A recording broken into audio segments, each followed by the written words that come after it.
So, before we start, I thought I would also give a warning to the audience who are listening. So the warning is that Konrad is very good at predicting things.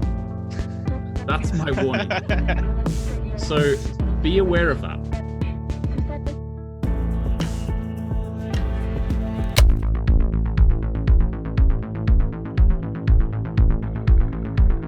Heya, Anthony here from The Culture Cave.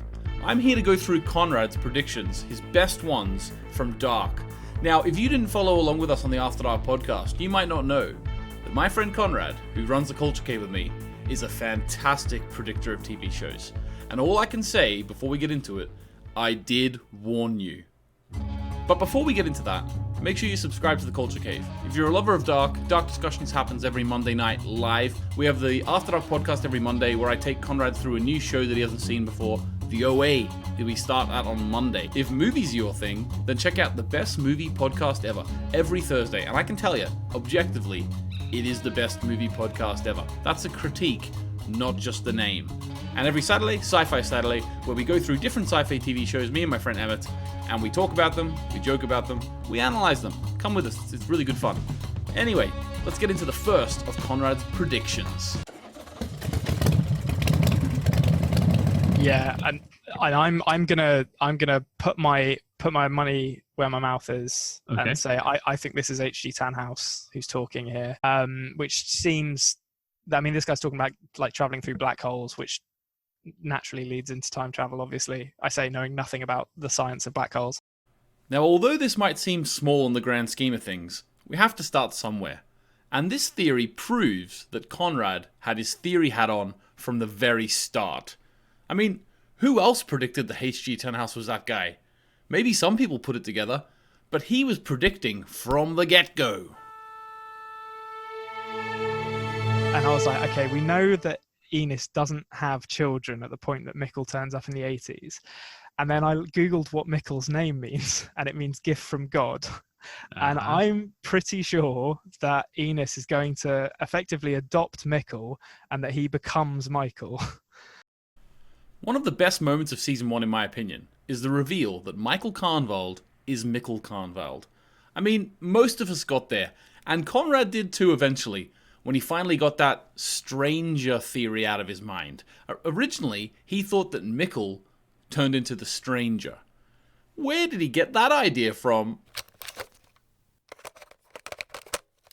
The real kicker in this scene where things started going into overdrive for me was when Jonas asks the stranger, do we know each other? And there is an incredibly long pause before he says no. And to me, that pause felt so significant. It felt more like someone saying, I don't recognize the person you are, rather than, no, we've never met each other. So I think that this guy is Jonas. With the identity that Michael Kahnwald was actually Mikkel, Konrad now had an empty identity theory to fill. He didn't take long filling it, and it was actually the Obi-Wan Kenobi I knew your father scene with the stranger and Jonas which finally cemented it. This is the second identity reveal theory that Konrad predicted correctly on this list. It won't be the last. I watched the first scene, and I have never been more convinced that the man who young Noah kills at the beginning is Bartos, because they look so much alike that it would almost be ridiculous to me if that character isn't an older Bartos. Okay, so admittedly, this is one of the more obvious theories on the list, down to the casting that's so brilliant in this show.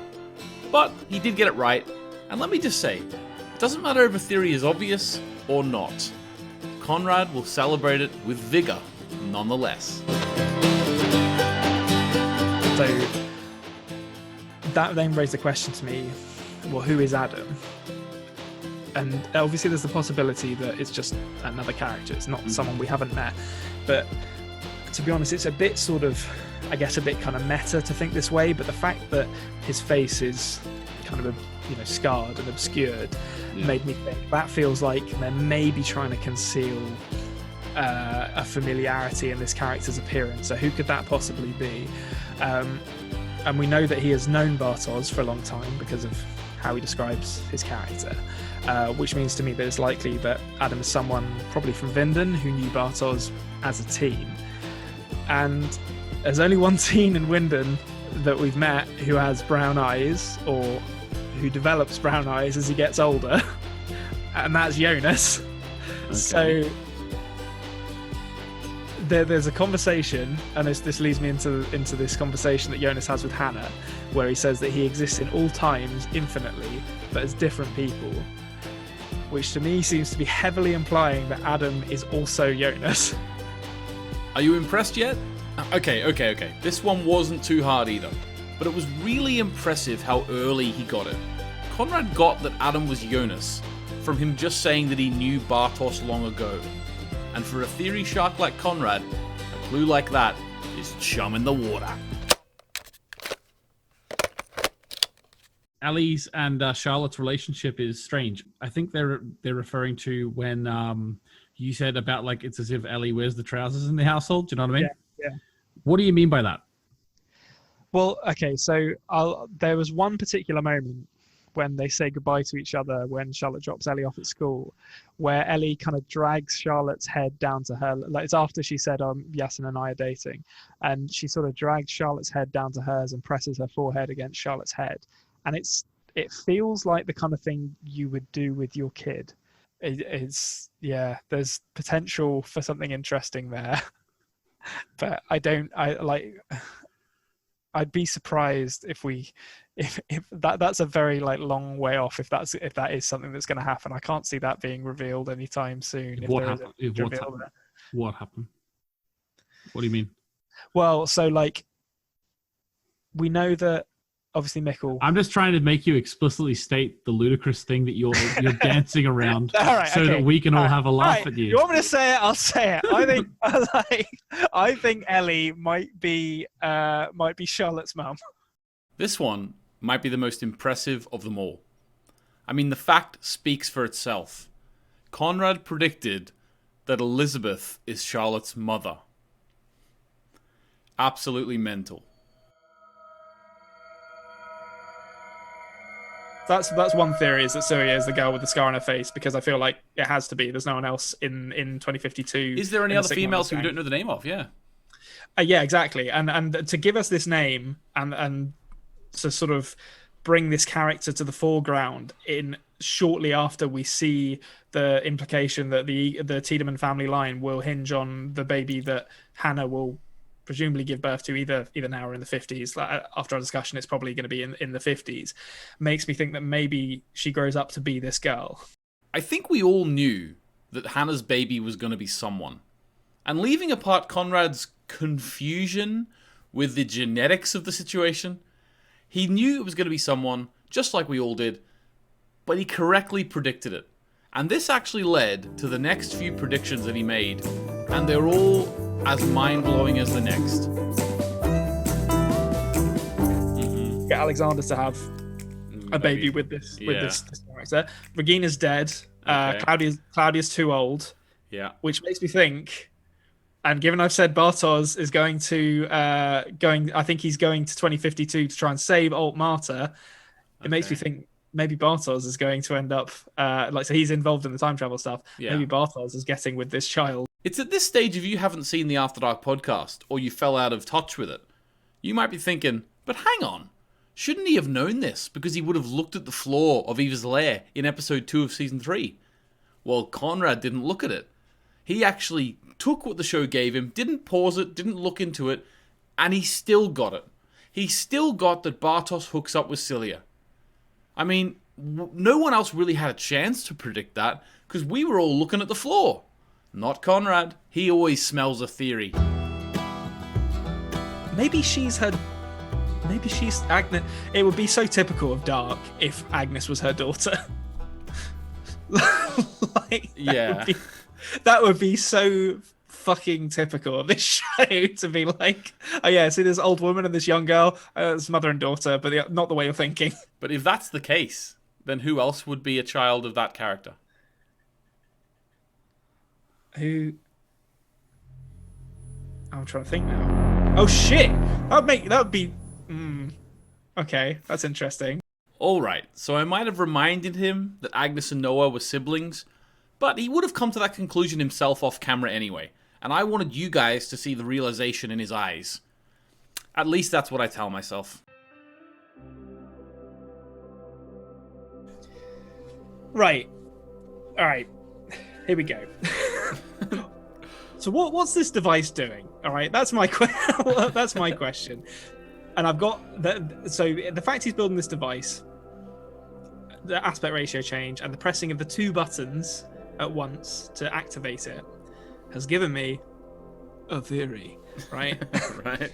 Okay, so I'm going to cast your mind back, listeners. By the way, from here on out, I'm not going to say anything because I don't want anyone to jump down my throat for any reason. Yeah, Okay? you have to just shut your mouth. So cast your minds back to season 1, when Tannhaus spoke at length about the idea of the rule of threes, like how the number 33 repeats itself throughout nature and human history and science. And this idea of things coming in threes is reinforced by the Triquetra imagery that we see throughout the show and in other places as well. And then now, in this episode, we are seeing a different looking Tannhaus. Obviously, it's the 70s, so it's plausible he just looks different between the 70s and the 80s, but it's notable that they're presenting to us a different version of Tannhaus than we've seen previously, a different period in his life. In a new aspect ratio that they've never used before, filmed with presentational elements that they've never used before as well, like dissolves and animation and fourth wall breaking conversations to the camera, building a machine that we haven't seen, that we don't know the function of, but which has two buttons in a place he shouldn't be, which is the bunker. And my theory is that this Tannhaus is in a third world, and he is building this he is building this machine to try and access another world because his family has died. His son and wife and granddaughter have died, and he wants to try and undo their deaths. And when he's pressing this button, he is essentially splitting time and creating the alt world and the prime world that we've seen everything happen in up until this point. And so the origin, in fact, isn't Marta and Jonas having a baby together. The origin is the moment that H.G. Tannhaus presses these buttons, or if you want to get kind of to abstract it, the origin is the heartbreak that an old man feels at losing his family. Okay, so what you're basically saying is everything we've seen in the two worlds that we've seen so far can be akin to Biff's casino in Back to the Future 2. Yes, exactly. Yeah. So, like, but unlike that, I think my dream, if I'm right, my dream for how this ends is that Claudia has, I think, figured out how to stop Tannhaus from in fact, no, she obviously can't stop him from pressing these buttons because he's just done it in this episode. But she's figured out a way to stop this from being created. This in the origin world is what I've called it. So you've got prime world, alt world, and then the origin world kind of sits at the top of the Triquetra, if you want to use the imagery that they've shown previously. Claudia, I think, has hopefully figured out a way to stop this split from happening. I would be really happy if the next episode is them figuring that out.